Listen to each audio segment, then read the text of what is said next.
Hello student, class 9th का social science का question paper है ये, mid term exam 24-25।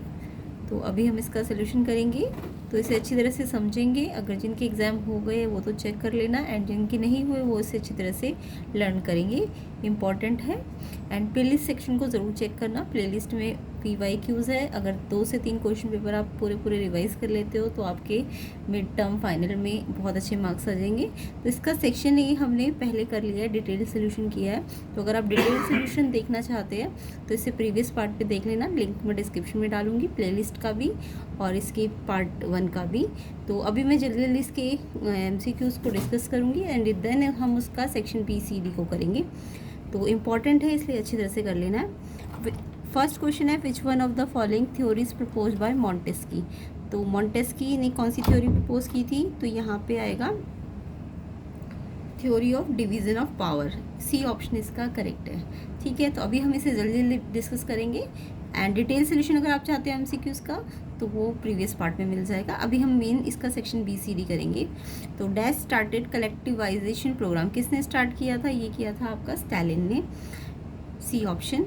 Next, which one of the following was one of the 3 demands the Vladimir Lenin proposed in the April thesis में Vladimir Putin ने जो 3 demand की थी उसमें से कौन सी एक डिमांड दी हुई है यहाँ पे? तो यहाँ बी ऑप्शन है, टू नेशनलाइज द बैंक, बैंकों को नेशनलाइज करने की डिमांड की गई थी। नेक्स्ट है, what did the red cap worn by sans culottes in France symbolise. तो ये जो रेड कैप है किसको सिम्बलाइज करता है? ये सिम्बलाइज करता है लिबर्टी को। डी ऑप्शन है इसका आंसर। फोर्थ का आंसर ऑप्शन डी है। ठीक है, फोर्थ का आंसर ऑप्शन डी है, तो लिबर्टी। एंड थर्ड का आंसर बी है, नेशनलाइज द बैंक। सी का सेकंड का सी है, स्टालिन। और फर्स्ट का भी सी है, theory of division of power. Next देखेंगे तो यहाँ पे लिबर्टी है। नेक्स्ट क्वेश्चन देखेंगे, which one of the following differ from the rest of the lakes in the group. तो यहाँ पे जितनी भी लेक्स दी है उनमें से कौन सी डिफर है, डिफरेंट है? तो यहाँ पे डल लेक, नैनीताल लेक, गुरु गोविंद सागर लेक, भीमताल लेक। तो इसमें से जो सबसे डिफरेंट है वो डल लेक है, क्योंकि वो फ्रेश वाटर की लेक है, मीठे पानी की झील है। ठीक है, तो ये अलग है, डल लेक है इसका answer. Next question, a peninsula is a, peninsula किसे कहते हैं? इसकी डेफिनेशन भी आपको अच्छी तरह से याद करनी है, इंपॉर्टेंट होती है। तो पेनिनसुला क्या है? एक पीस ऑफ लैंड जो कि वाटर से ऑन 3 साइड, तीनों साइड से वाटर से घिरा हुआ जो लैंड होता है, पीस ऑफ लैंड, उसको हम पेनिनसुला कहते हैं। नेक्स्ट क्वेश्चन देखेंगे, एजर्शन है, Shivaliks are more prone to landslide. Shivalik में सबसे ज़्यादा लैंडस्लाइड होते हैं। एजर्शन बिल्कुल ठीक है। Reason, they are made of unconsolidated mud and sediment and rocks. तो ये क्या है? ये मड, सेडिमेंट एंड रॉक से, अनकंसोलिडेट से बने हैं। तो ये रीज़न फॉल्स है। तो एजर्शन ठीक है बट रीज़न फॉल्स है, जिसके कारण ऑप्शन सी आपका आंसर होगा। और 6 का आंसर तो मैंने बता ही दिया, ए ऑप्शन है, पीस ऑफ लैंड जो पानी से घिरा होता है, तीन जगह से। ठीक है, एंड 5th का आंसर डल लेक है। नेक्स्ट देखेंगे तो assertion true but reason false, तो सी ऑप्शन है इसका answer. What is the basic constant in raising from production. Production बढ़ाने में दुविधा क्या है, कंस्टेंट क्या है? तो यहाँ पे लैंड इज फिक्स्ड है, इसलिए प्रोडक्शन ज़्यादा नहीं बढ़ पाता। सी बी ऑप्शन है इसका आंसर। नेक्स्ट क्वेश्चन, एजर्शन है, the wages from farm labour Palampur की कम थी मिनिमम वेज से। यस, पालमपुर के गांव की वेज कम थी, जितनी मिनिमम वेज होनी चाहिए उससे कम थी। तो ये एजर्शन बिल्कुल ठीक है। रीज़न है, employment is more and farmer are less in Palampur. Palampur में फार्मर कम थे, एम्प्लॉयमेंट ज़्यादा था। नो, फार्मर तो ज़्यादा थे ना वहाँ पे, वो तो पूरा खेती पे निर्भर था पालमपुर, तो वहाँ पे फार्मर्स तो ज़्यादा थे। तो इसलिए एजर्शन ठीक है बट रीज़न गलत है, इसलिए ऑप्शन सी इसका भी आंसर है। एंड इसका तो मैंने बता दिया, लैंड फिक्स्ड, बी ऑप्शन। ठीक है, नेक्स्ट क्वेश्चन है आपका। नेक्स्ट क्वेश्चन है, which age group of children does the Sarva Shiksha Abhiyan. कौन से एज ऑफ चिल्ड्रन ग्रुप है वो सर्व शिक्षा अभियान में आते हैं? तो ये ऑप्शन सारे सही नहीं लगे हुए, जो मैं बता रही हूँ वो है आंसर। तो 6 to 14 ईयर के जो बच्चे होते हैं उनको सर्व शिक्षा अभियान के अंदर लाया जाता है। 6 to 14 ईयर एज है, ये ए ऑप्शन है इसका आंसर। ठीक है, तो 6 to 14 ईयर इसका आंसर है, ताकि एजुकेशन को प्रमोट मिले, इसलिए जो मिड डे मील वगैरह ये 6 to 14 ईयर्स के बच्चों को दी जाती है। तो इसका आंसर 10th का ए ऑप्शन है, 6 से 14 ईयर, ये सर्व शिक्षा अभियान है, याद रखना इसको। ठीक है, ये एज लिमिट है। नेक्स्ट है decrease in infant mortality rate of country significance. जो इन्फेंट मॉर्टेलिटी रेट है वो कम हुआ है, मतलब जो बच्चों का मृत्यु दर है वो कम हुआ है कंट्री में। क्यों हुआ है, रीज़न क्या है, क्योंकि लाइफ एक्सपेक्टेंसी जो है वो बढ़ गई है। ए ऑप्शन इसका आंसर है। Which of the following is an economic activity, इसमें से कौन सी इकोनॉमिक एक्टिविटी है। इकोनॉमिक एक्टिविटी बोले तो जिससे हम अर्न करते हैं, जिस भी एक्टिविटी से हमें अर्निंग होती है उसको इकोनॉमिक एक्टिविटी कहते हैं। तो यहाँ पे टीचर अगर बच्चे को पढ़ा रहा है तो उसकी अर्निंग थोड़ी ना हो रही है, बट टीचर अगर क्लासरूम में पढ़ा रहा है तो वो सैलरी ले रहा है। तो यहाँ पे सी ऑप्शन करेक्ट है। तो यहाँ पे सी आंसर है। सारे जो लगे हैं टिक वो सही नहीं है, जो मैं बता रही हूँ वो ही आंसर है। तो यहाँ पे आपको कौन सी वाली पूछी है, जो इकोनॉमिक एक्टिविटी है, तो जिससे सैलरी मिले या अर्निंग हो। तो क्लासरूम में अगर टीचर पढ़ाएगा तो अर्निंग होगी ना, उसकी सैलरी मिलेगी उसको। बट बच्चे को पढ़ाएगा या फिर आप अपने फ्रेंड्स को रिसाइड करोगे तो ये आपकी इकोनॉमिक एक्टिविटी नहीं है, क्योंकि इनसे अर्निंग नहीं होती, ये नॉन इकोनॉमिक एक्टिविटी होती है। पीएचसी स्टैंड्स फॉर, पीएचसी का मतलब यहाँ पे है आपका प्राइमरी हेल्थ सेंटर, ठीक है। तो पीएचसी की फुल फॉर्म भी याद करना, सी ऑप्शन है इसका, primary health centre. Next question, the calories requirement higher in rural areas. गांव के जो एरिया होते हैं, रूरल मतलब गांव के एरिया जो होते हैं, वहाँ पे जो कैलोरी रिक्वायरमेंट है, यानी कि जो खाना वो लोग ज़्यादा खाते हैं, उनकी डाइट ज़्यादा होती है, उनको कैलोरी की ज़्यादा ज़रूरत होती है। वाई, तो रूरल एरिया में क्यों उन लोगों को ज़्यादा ज़रूरत होती है खाने की, क्योंकि people are engage in more physical labour. वहाँ पे वो लोग फिजिकल लेबर ज़्यादा करते हैं, जैसे गाँव में खेती ज़्यादा होती है तो वहाँ पे फिजिकल वो ज़्यादा काम करते हैं फिजिकली, तो इसलिए वो उनकी ज़्यादा एनर्जी वेस्ट होती है फिजिकल लेबर करने से, इसलिए उनको कैलोरी रिक्वायरमेंट उनकी ज़्यादा होती है, ठीक है। नेक्स्ट क्वेश्चन, विच अमंग, तो इसका आंसर डी ऑप्शन है। Which among the following method is use to estimate the poverty line in India. Poverty line India में पता करने के लिए कौन सा मेथड यूज़ करते हैं इनमें से, तो इसमें है A option, the daily income and consumption method. A option इसका आंसर है। तो 11th का आंसर ए है, 12th का सी है, 13 का प्राइमरी हेल्थ केयर या सेंटर, 14 का answer people are engaged in more physical labour, and 15 का आंसर मैंने ए बता दिया, the daily income and consumption method. उसके बाद which of these is not a good reason to say that Indian elections are democratic. मतलब Indian elections democratic है, कौन सा अच्छा रीज़न नहीं है। मतलब बाकी रीज़न तो अच्छे हैं, बट एक रीज़न है जो ये नहीं बता रहा कि वो डेमोक्रेटिक है। तो यहाँ पे ये वाला रीज़न है, India has the largest number of voter in the world. तो ये इंडिया में लार्जेस्ट नंबर ऑफ वोटर है, तभी तो इंडिया डेमोक्रेटिक कंट्री है। तो ये तो अच्छा कॉज है, जबकि इन्होंने कहा है कि गुड रीज़न नहीं है बोला है, तो इसलिए ये वाला ऑप्शन ठीक है। India has the largest number of voter in the world, ठीक है। बाकी सारे रीज़न एक्सप्लेन कर रहे हैं कि ये डेमोक्रेटिक है, बट ये वाला रीज़न एक्सप्लेन नहीं कर रहा कि ये डेमोक्रेटिक है इलेक्शंस, ठीक है। तो ए ऑप्शन इसका आंसर है। एपिक स्टैंड्स फॉर, एपिक का पूरा फुल फॉर्म आप याद कर लेना। इसका मतलब होता है इलेक्शन फोटो आइडेंटिफाई कार्ड। तो यहाँ फोटो है, पी मतलब फोटो, इलेक्शन फोटो आइडेंटिटी है ये, आइडेंटिटी। तो पीएचसी की एपिक की फुल फॉर्म क्या होती है, इलेक्शन फोटो, आई मतलब आइडेंटिटी और सी मतलब कार्ड। तो ए ऑप्शन है इसका, ठीक है। फोटो आना चाहिए, इलेक्शन और फोटो आना चाहिए, और identity card. Next question, match the following है। तो मोतीलाल नेहरू कौन थे, उन्होंने कॉन्स्टिट्यूशन ऑफ इंडिया 1928 में बनाया था, तो 4th है इसका आंसर। बी आर अम्बेडकर क्या उन्होंने, वो चेयरमैन थे ड्राफ्टिंग कमेटी के, जो संविधान बना रही थी उस ड्राफ्टिंग कमेटी के वो चेयरमैन थे, तो बी का 3rd है। And doctor Rajendra Prasad president थे कॉन्स्टिट्यूएंट असेंबली के, 1st है इसका answer. And Sarojini Naidu member of constituent assembly की मेंबर थी, ठीक है। तो डी ऑप्शन है इसका, डी का 2nd है। तो ए का 4th, बी का 3rd, सी का 1st एंड डी का 2nd। नेक्स्ट क्वेश्चन है, the Indian constitution has borrowed या इंस्पायर्ड फ्रॉम। इंडियन कॉन्स्टिट्यूशन क्या मतलब कहाँ से लिया गया है, आइडिया ऑफ फ्रेंच रेवोल्यूशन से, या फिर आपका इजरायली कॉन्स्टिट्यूशन से, या ब्रिटिश कॉन्स्टिट्यूशन से, या bill of right of the US से। तो देखो इंडियन कॉन्स्टिट्यूशन में डेमोक्रेसी की बात की गई है, तो यहाँ पे 2nd ऑप्शन नहीं होना चाहिए। इजरायली कॉन्स्टिट्यूशन तो डेमोक्रेसी की बात नहीं करता ना, तो 1st, 3rd और 4th होना चाहिए, 1st, 3rd और 4th। तो 1st, 3rd, 4th यहाँ पे कोई ऑप्शन है नहीं, बट ये 1st, 2nd, 4th 2 बार रिपीट हुआ, यानी हम मान लेते हैं ये 1st, 3rd, 4th होना चाहिए, 1st, 3rd, 4th। तो यानी कि 1st, 3rd और 4th ठीक है, इजरायली वाला तो नहीं है, तो इसलिए फर्स्ट, थर्ड, फोर्थ, तो इसलिए इसका आंसर अगर इसको करेक्ट कर दिया जाए तो डी ऑप्शन होना चाहिए। नेक्स्ट देखेंगे, which of the following countries is not a democracy, कौन सी कंट्री डेमोक्रेसी नहीं है?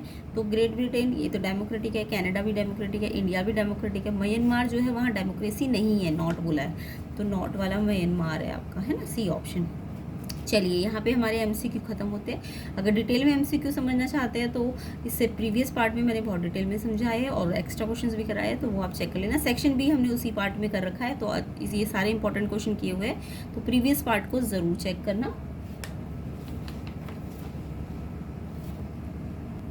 तो सेक्शन बी के लिए आप प्रीवियस पार्ट ज़रूर चेक कर लेना, डिटेल में ये क्वेश्चंस कराए हुए सारे ही इंपॉर्टेंट है।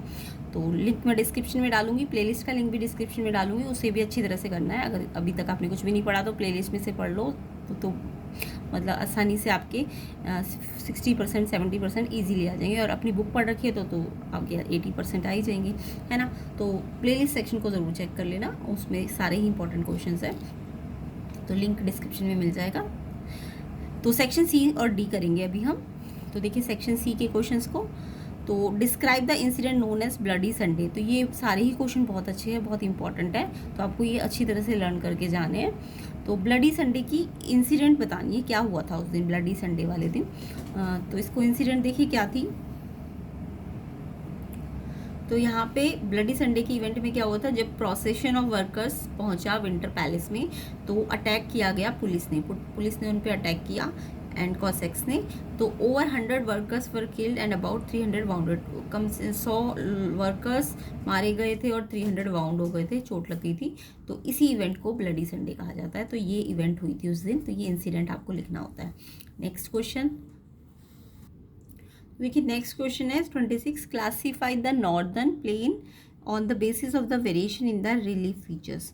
नॉर्दर्न प्लेन्स को क्लासीफाई करना है किस बेसिस पे, जो उनके रिलीफ फीचर्स में बहुत ज़्यादा वेरिएशंस होते हैं, तो उसके बेसिस पे आपको इन्हें क्लासीफाई करना है नॉर्दर्न प्लेन्स को। तो इसका आंसर देखेंगे,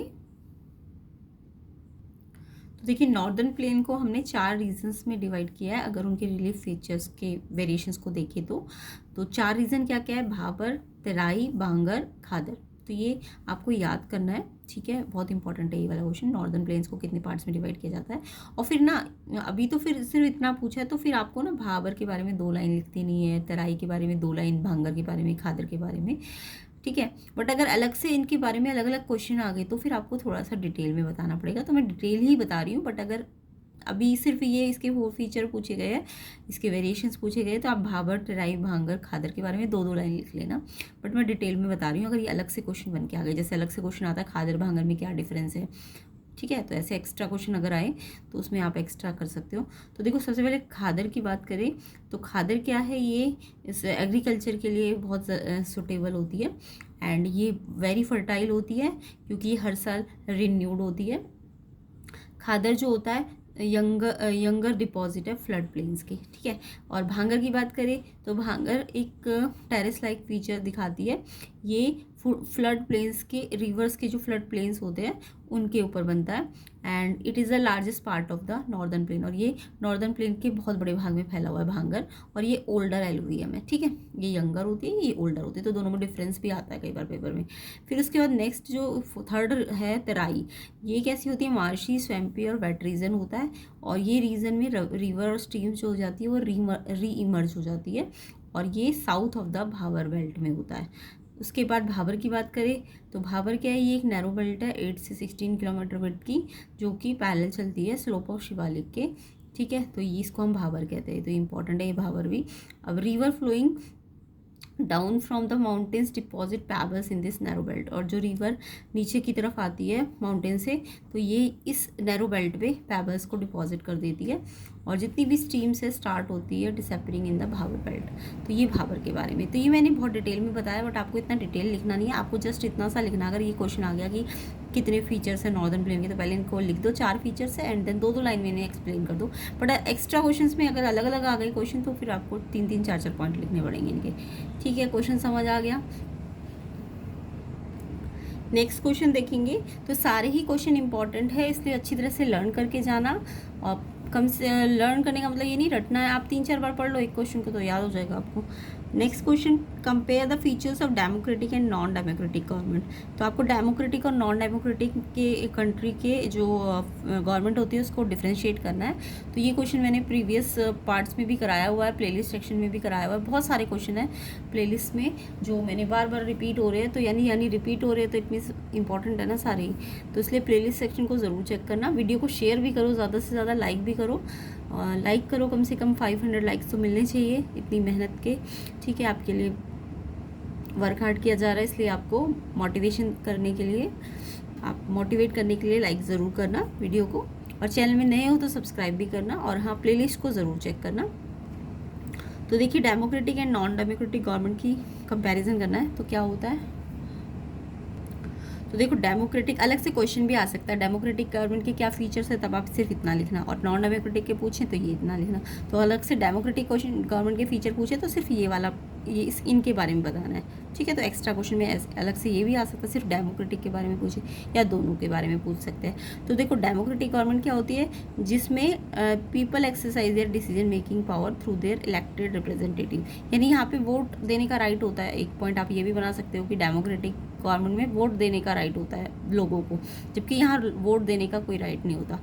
और पीपल अगर वोट दे रहे हैं तो वो क्या करते हैं, डिसीजन मेकिंग पावर को वो खुद अपने रिप्रेजेंटेटिव को चुनकर खुद का डिसीजन ले सकते हैं, है ना। तो उनको डिसीजन मेकिंग पावर होती है लोगों को, कि वो क्या करते हैं, रिप्रेजेंटेटिव को इलेक्ट करते हैं, और कैसे, वोट देकर। ठीक है, तो ये यहाँ वोट देना अलाउ है, यहाँ नहीं है वोट देना अलाउ। यहाँ रूलर जो होते हैं सब्जेक्ट टू लॉ होते हैं, मतलब जो राज करेंगे, जो भी नेता बनेंगे, वो उनको लॉ को क्या करना पड़ेगा, बताना पड़ेगा। कुछ भी काम करेंगे तो लॉ के अकॉर्डिंग करेंगे। जबकि यहाँ रूलर जो होते हैं वो सुपीरियर और अबव लॉ होते हैं, लॉ से भी ऊपर होते हैं रूलर। तो यहाँ पे पावर जो होती है वो हेरिडिटरी रूलर के पास होती है, ठीक है, या डिक्टेटर के पास होती है, या मिलिट्री के पास होती है। तो इसको हम नॉन डेमोक्रेटिक गवर्नमेंट कहते हैं। समझ आ गया। और जहाँ लोगों के पास पावर होती है डिसीजन मेकिंग करने की, या वोट टू राइट होता है लोगों के पास, और यहाँ वोट टू राइट नहीं होता। एक पॉइंट आप ये भी बना लेना।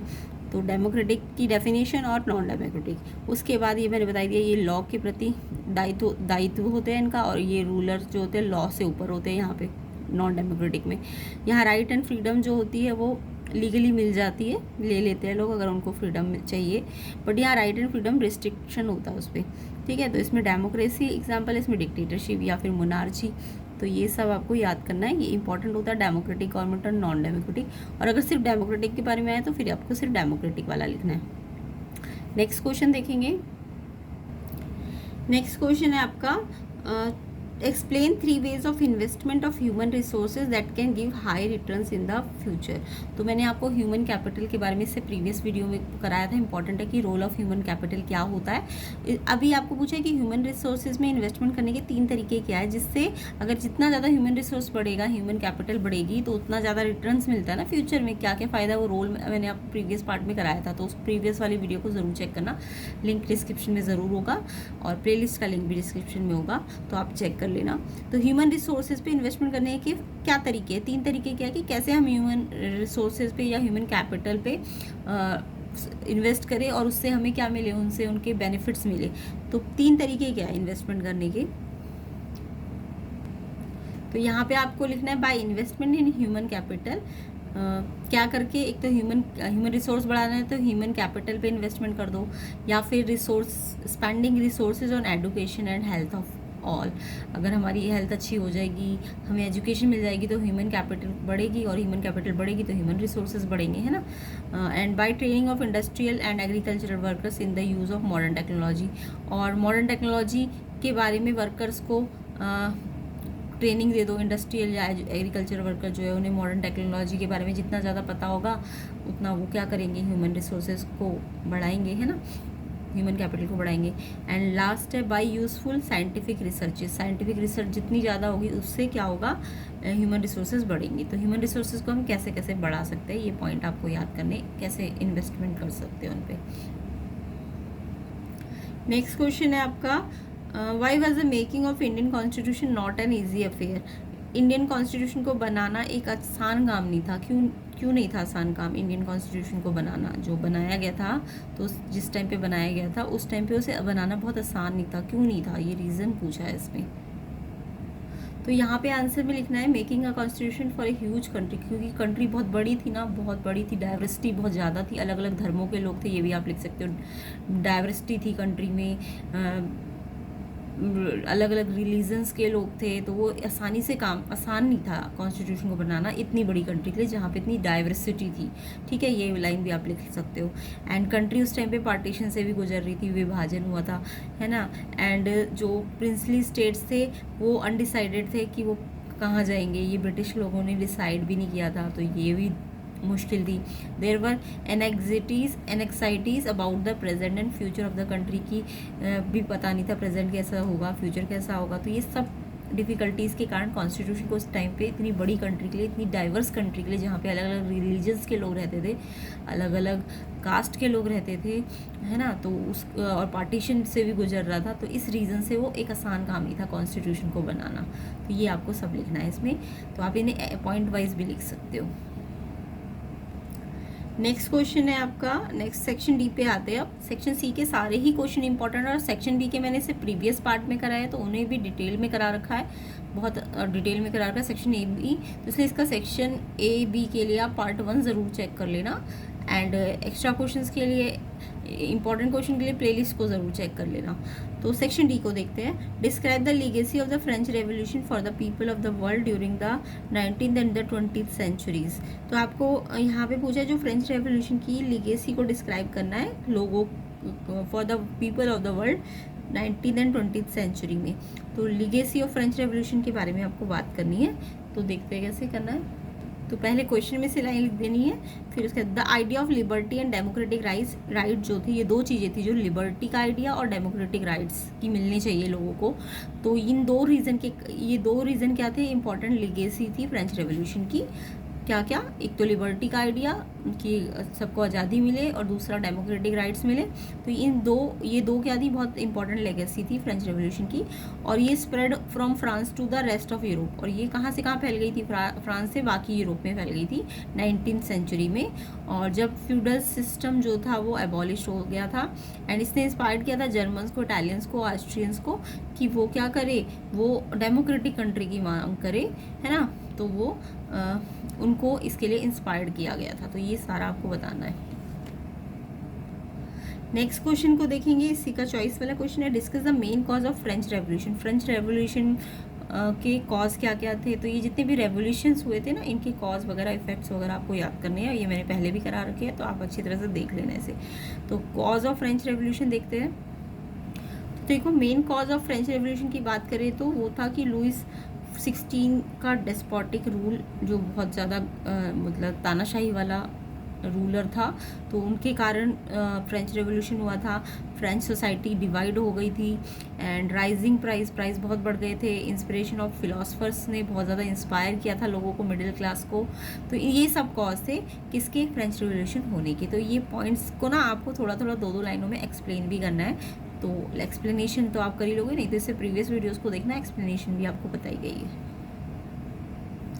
नेक्स्ट क्वेश्चन देखते हैं। नेक्स्ट क्वेश्चन है, compare the east flowing and west flowing river of the peninsular plateau. Important है बहुत ज़्यादा क्वेश्चन। ईस्ट फ्लोइंग रिवर और वेस्ट फ्लोइंग रिवर्स के नाम भी आने चाहिए आपको, और इनके बीच में क्या डिफरेंस है कंपेयर करना है। तो यहाँ पे आपको पहले ईस्ट फ्लोइंग पेनिनसुलर रिवर्स के बारे में बताना है। ये या तो आप लाइन डाल के दोनों का लिख सकते हो, या क्या पता ईस्ट फ्लोइंग का ही आ जाए क्वेश्चन, या सिर्फ वेस्ट फ्लोइंग का, या दोनों के बारे में आ सकता है। तो ईस्ट फ्लोइंग पेनिनसुलर रिवर जो होती है ना, वो कहाँ फ्लो करती है, कहाँ जाती है, बे ऑफ बंगाल में जाती है। और जो वेस्ट फ्लोइंग पेनिनसुलर रिवर्स है वो कहाँ फ्लो होती है, वो कहाँ जाती है, सारी की सारी अरेबियन सी में जाती है। तो वेस्ट अरेबियन सी में जाती है, और ईस्ट वाली बे ऑफ बंगाल में जाती है, ठीक है। और जो ईस्ट फ्लोइंग रिवर्स होती है वो लॉन्गर होती है वेस्ट फ्लोइंग रिवर से। यानी कौन सी ज़्यादा, ईस्ट वाली एक तो बे ऑफ बंगाल में गिरती है। अगर आप ईस्ट के बारे में याद कर लोगे ना, तो वेस्ट वाला तो आपको याद हो ही जाएगा। तो एक तो ये बे ऑफ बंगाल में गिरती है, और ये लॉन्गर होती है ईस्ट वाली। एंड बाकी वेस्ट फ्लोइंग रिवर्स के नाम आपको आने चाहिए, नर्मदा एंड तापी है। और अगर ईस्ट फ्लोइंग रिवर्स की बात करें तो वो गोदावरी, कृष्णा, महानदी, कावेरी, याद करना, ये अलग से क्वेश्चन बन के भी आ सकता है। उसके बाद द वेस्ट फ्लोइंग रिवर्स जो होती है नर्मदा एंड तापी, वो एस्चुरीज बनाती है, और जो ईस्ट फ्लोइंग पेनिनसुलर रिवर होती है वो डेल्टास बनाती है। तो ये आपको अलग से एक्स्ट्रा क्वेश्चंस में भी बन के आ सकता है, तो इंपॉर्टेंट है ये क्वेश्चन बहुत ज़्यादा, तो इसमें से छोटे छोटे पॉइंट भी बन के आ सकते हैं। नेक्स्ट क्वेश्चन देखेंगे। नेक्स्ट क्वेश्चन है what is the role of education in human capital formation. तो जो ह्यूमन कैपिटल फॉर्मेशन है, प्रीवियस वीडियो में मैंने ह्यूमन कैपिटल का महत्व बताया था, इंपॉर्टेंस बताई थी। अब है कि क्योंकि ह्यूमन कैपिटल को बढ़ाने में एजुकेशन का बहुत बड़ा रोल है, तो एजुकेशन क्या रोल प्ले करती है ह्यूमन कैपिटल। तो ह्यूमन कैपिटल के ऊपर एक क्वेश्चन तो पक्का आता है, तो इसे अच्छी तरह से करके जाना ह्यूमन कैपिटल फॉर्मेशन को। तो role of education in human capital formation क्या है, तो देखिए, एक तो ह्यूमन जो एजुकेशन है वो क्या प्रोवाइड करती है, अपॉर्चुनिटी देती है स्टूडेंट्स को। किस चीज़ की अपॉर्चुनिटी देती है, learn and grow in these areas, मतलब वो जो भी उनसे रिलेटेड एरियाज़ होंगे, रिसर्च के एरिया हो गए, या फिर कुछ इन्वेस्टमेंट करनी है, कुछ एजुकेशन से रिलेटेड कुछ भी काम करने हैं, तो ये उनको अपॉर्चुनिटी देती है स्टूडेंट्स को। और एजुकेशन और क्या करती है, empowers people to reach their full potential, कि वो उनका स्टूडेंट्स का फुल पोटेंशियल को यूज़ किया जा सके। एंड शेप करती है नेशन को शेप करती है, अगर उनका फुल पोटेंशियल का यूज़ हो जाएगा बच्चों का, तो नेशन को क्या मिलेगी, शेप मिलेगी, नेशन प्रॉस्पेरस बन जाएगा। Human capital and prospects for social progress and prosperity, और ह्यूमन कैपिटल को ये क्या करती है, प्रॉस्पेरिटी की तरफ बढ़ाती है, प्रोग्रेस की तरफ बढ़ाती है। तो ये सब एजुकेशन के थ्रू होता है। नेक्स्ट क्वेश्चन देखेंगे। नेक्स्ट क्वेश्चन है what is the difference between disguise and seasonal unemployment. सारे ही क्वेश्चन इंपॉर्टेंट है, तो इनको टॉपिक्स को आपको यहाँ से तो मैं कराई रही हूँ, आप इसको थोड़ा सा एक्स्ट्रा पढ़ के जाना, जितने भी टॉपिक कराए गए हैं प्लेलिस्ट में भी कराए गए हैं, तो अच्छी तरह से इन्हें रिवाइज करना। चाहे मिड टर्म की कर रहे हो एग्ज़ाम की प्रिपरेशन, या फिर आप फाइनल एग्ज़ाम के लिए भी कर रहे हो, तो भी बहुत इंपॉर्टेंट है। तो डिस्गाइज और सीजनल अनएम्प्लॉयमेंट के बारे में डिफरेंस पूछा है। तो देखिए, डिस्गाइज अनएम्प्लॉयमेंट की बात करें तो ये एक टाइप का अनएम्प्लॉयमेंट है, जहाँ पे क्या होता है, under which people appear to be employed, मतलब लोग दिखते तो है कि वो काम कर रहे हैं, बट एक्चुअल में ना वो काम नहीं कर रहे होते हैं। ठीक है, मतलब दिखाई दे रहे हैं काम करते हुए, बट कर नहीं रहे होते। जैसे एग्जाम्पल दे सकते हो आप इसका, जैसे कि एग्रीकल्चर में क्या होता है, अगर 10 लोगों मतलब 5 लोगों की ज़रूरत है किसी लैंड में कुछ भी क्रॉप वगैरह उगाने के लिए, तो वहाँ पे ना उनकी फैमिली के 10 लोग बैठे होते हैं, तो वो एक्चुअल में ज़रूरत तो 5 की है, बट 10 बैठे हैं, तो 5 जो एक्स्ट्रा बैठे हैं ना, वो एक्चुअल में दिख तो रहे काम करते हुए, बट वो एक्चुअल में काम नहीं कर रहे, वो बेरोज़गार है। तो इस टाइप की जो अनएम्प्लॉयमेंट होता है वो एग्रीकल्चर में पाया जाता है, और ये रूरल एरियाज़ में ज़्यादातर ये डिस्गाइज अनएम्प्लॉयमेंट देखने को मिलता है, यानी कि लोग एम्प्लॉयड तो दिखते हैं, अपीयर होते हैं, बट वो एक्चुअल में अगर वो ना भी होते तो भी काम हो जाता है ना, तो वो एक्स्ट्रा है, वो मतलब दिख रहे हैं काम करते हुए, बट वो एक्चुअल में अनएम्प्लॉयड है। तो ये आप डिस्गाइज अनएम्प्लॉयमेंट का ये वाला एग्जाम्पल भी दे सकते हो।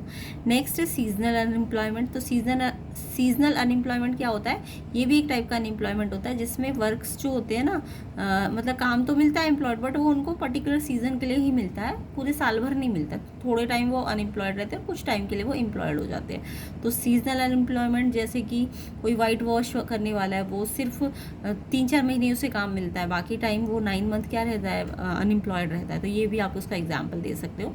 तो इसे थोड़ा डिटेल में कराओगे तो 5 मार्क्स मिलेंगे आपको। बाकी अगर ये 3 मार्क्स का है तब तो आपको इतना ही लिखना है, बट 5 मार्क्स के लिए थोड़ा सा एग्जाम्पल देके समझा सकते हो। नेक्स्ट है आपका explain the role of the election commission in conducting the free and fair elections. तो आपको इलेक्शन कमीशन का रोल पूछा गया है कि वो फ्री एंड फेयर इलेक्शंस को कैसे कंडक्ट करवाती है। तो फ्री एंड फेयर इलेक्शन के लिए इलेक्शन कमीशन क्या क्या करता है। तो वैसे तो इलेक्शन कमीशन के आपको रोल भी पूछा जाएगा, सिर्फ ये तो उसका एक पर्टिकुलर वर्क है कि वो फ्री एंड फेयर इलेक्शंस करवाता है। बट अगर क्वेश्चन आ गया कि इलेक्शन कमीशन क्या क्या काम करता है, तो वो क्वेश्चन भी मैं आपको बता देती हूँ, और फ्री एंड फेयर इलेक्शन के बारे में भी जो अलग से क्वेश्चन आएगा वो भी बता देती हूँ। तो अगर इलेक्शन कमीशन का रोल आ गया कि क्या क्या काम करता है, क्या क्या उसकी इंपॉर्टेंस है, तो इलेक्शन कमीशन जो होता है वो लिस्ट बनाता है, प्रिपेयर करता है, आइडेंटिटी कार्ड बनाता है वोटर्स के। इसके अलावा इलेक्शन कमीशन जो होता है वो टाइम टेबल बनाता है इलेक्शन कब होगा, है ना। It is the responsibility of the election commission to conduct election in a state. State में इलेक्शन कैसे होगा, कब होगा, ये सब कंडक्ट करवाना किसका काम होता है, किसकी रिस्पॉन्सिबिलिटी होती है, इलेक्शन कमीशन की होती है। और इलेक्शन कमीशन जो होता है वो एलिजिबल कैंडिडेट्स को ही क्या करता है, अलाउ करता है कि वो इलेक्शन को लड़े, है ना, जो एलिजिबल होंगे। The election commission has the responsibility to resolve the disputes that may arise during the election. अगर इलेक्शन के टाइम पे कोई झगड़ा हो जाए पार्टीज़ के बीच में या पार्टी के लोगों के बीच में, तो वो उनको रिजॉल्व भी करवाता है। तो ये सब इलेक्शन कमीशन के इलेक्शन से रिलेटेड वर्क होते हैं, रोल होता है। बट अगर क्वेश्चन आया कि इलेक्शन कमीशन का फ्री एंड फेयर इलेक्शन कराने में क्या रोल है, तो आपको उसमें बताना है कि ये फ्री एंड रीजनेबल इलेक्शन कराता है। किस कारण से, देखो तो ये क्या करता है, ये एक मॉडल कोड ऑफ कंडक्ट सबके लिए इशू करता है, every election for political parties के लिए। तो इसमें ये क्या करता है, पॉलिटिकल पार्टीज़ के जो भी रजिस्टर्स होते हैं उनको रजिस्टर करवाता है, उनको रेगुलेट करवाता है कि वो जो भी इलेक्शन लड़ने वाले हैं उनको देखता है कि वो एलिजिबल है या नहीं है। तो ये फ्री एंड फेयर इलेक्शन कराने में उनका क्या रोल होता है। इसके अलावा ये जो भी कैंपेन के एक्सपेंडिचर में कितना खर्चा आएगा कैंडिडेट्स का, पॉलिटिकल पार्टीज़ का, तो ये सब मॉनिटर करता है, वो अलाउ करता है लिमिट कितना खर्चा करना है पार्टी को अपने एक्सपेंडिचर में, जो भी वो कैंपेन करेंगे उनके का कितना खर्चा होना चाहिए। नेक्स्ट है पॉलिटिकल पार्टी को सबमिट कराना पड़ता है अपना एक्चुअल रिपोर्ट इलेक्शन कमीशन को, ताकि वो टैक्स के बेनिफिट ले सके। तो ये सब कुछ ऐसे रिस्ट्रिक्शंस लगा देता है इलेक्शन कमीशन, ये सारे सबके लिए कोड ऑफ कंडक्ट लगाता है, जिसके कारण इलेक्शन फेयर होते हैं, है ना। और ये क्या करता है, पॉलिटिकल पार्टी को सबमिट करवाने के लिए कहता है जो भी उनकी फाइनेंशियल रिपोर्ट्स होती है। तो अगर फ्री एंड फेयर इलेक्शन आया तब तो ये वाले पॉइंट लिखने की किस तरीके से ये उनको कंट्रोल करता है पार्टीज़ को, कि वो उनको उनके खर्चे की लिमिट तय करता है ना। उसके अलावा वो उनको टैक्स बेनिफिट्स के लिए उनको टैक्स बेनिफिट मिले, इसके लिए वो रिपोर्ट देने के लिए कहता है, गारंटी देता है पॉलिटिकल पार्टी को कि वो अपने फाइनेंशियल रिपोर्ट को टाइम टू टाइम सबमिट कराए। तो ये सारे काम फ्री एंड फेयर इलेक्शन वाला क्वेश्चन है। बट अगर सारे ही काम पूछे गए तो आपको ये सारे लिखने हैं, ठीक है। तो इस तरीके से हमारे ये सारे इंपॉर्टेंट क्वेश्चन हैं जो कि आपको अच्छी तरह से रिवाइज करने हैं और वीडियो को ज़्यादा से ज़्यादा शेयर करना है। ये सेक्शन ई का क्वेश्चन हमने प्रीवियस पार्ट में कर रखा है, तो उसे भी आप चेक कर लेना। एंड वीडियो को ज़्यादा से ज़्यादा शेयर करना, लाइक करना, वीडियो में नए हो, चैनल में नए हो तो सब्सक्राइब ज़रूर करके जाना। एंड इसका जो भी आपका क्वेश्चन पेपर का आंसर होगा जब भी नेक्स्ट डे आपका एग्ज़ाम होगा, उसके बाद क्वेश्चन पेपर का सोल्यूशन आपको मिल जाएगा। तो चैनल को इसलिए सब्सक्राइब ज़रूर कर लेना। एंड साइंस की और मैथ्स की प्रैक्टिस करने के लिए आपकी प्लेलिस्ट बनी हुई है, प्लेलिस्ट सेक्शन पे जाके आप मैथ्स और साइंस की भी प्रैक्टिस कर सकते हैं अपने फाइनल एग्ज़ाम के लिए, मिड टर्म एग्ज़ाम के लिए। तो इसके पार्ट 1 को ज़रूर चेक कर लेना। एंड ये वाले जितने क्वेश्चंस मैंने बताए हैं सारे ही इंपॉर्टेंट है, पॉइंट वाइज याद कर लेना, या आपके पास जो भी नोट्स होंगे उसमें से भी आप ये क्वेश्चन याद कर सकते हो। तो वीडियो को ज़्यादा से ज़्यादा शेयर करना।